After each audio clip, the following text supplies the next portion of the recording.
Welcome to a brand new episode of The Drop. Of course, my name is Samuel Adams, and every single Sunday I bring you the hottest games you need to know coming out across the PlayStation 4, the Xbox One, the PC, the Switch, whatever they might be coming out on, I will let you know about them right here. This week, a bit of a light week with one major game release, but a slew of honorable mentions, so without further ado, let's go ahead and dive into it.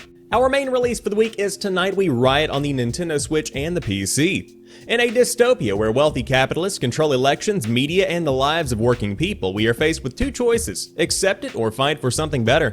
Tonight We Riot does not have just one hero. Instead, you play as a movement of people whose well-being determines the success of your revolution. Core features include couch co-op, 20 unlockable weapons, gear, and perks, a dog, whimsy, kaiju, a wood chipper, endless mode, horror synth, and the unique catharsis that comes from throat-punching a billionaire ghoul who would rather watch the world and everyone on a burn than lose a tax break. Now hold on, before you dive into the comment section leaving an angry comment talking about how this is a political piece of propaganda, I want to come out and admit this is political propaganda. My job here on The Drop and on the channel in general is to let you know what's happening in the world of gaming. Whether it be good, bad, political, or apolitical, I let you know what's going on, and it just so happens this week this is the biggest new release. And so when it comes to Tonight We Riot, this is a socialist game developed by a self-proclaimed socialist that is promoting socialism. That is essentially what the game is meant to be. So if you aren't a political person or you don't want to get political in your gaming habits, then I would highly recommend avoiding this one.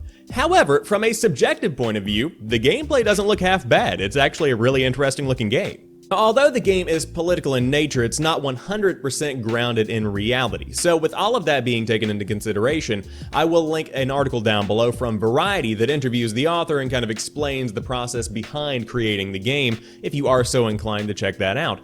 However, if Tonight We Riot is something you might be interested in, by all means, you can check it out when it hits the Nintendo Switch and the PC later on this week. Like I said, that's basically the only big release of the week. However, this is a prime time to dive into your backlog before big summer releases do hit, and of course then we transition into the fall with a new line of consoles.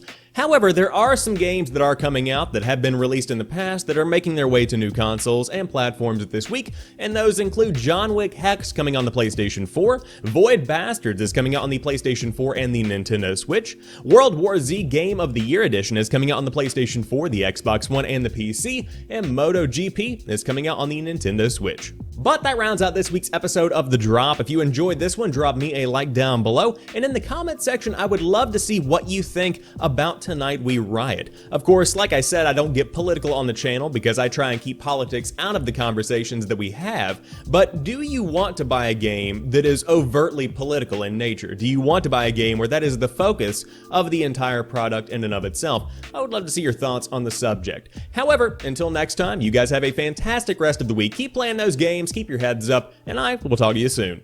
Peace.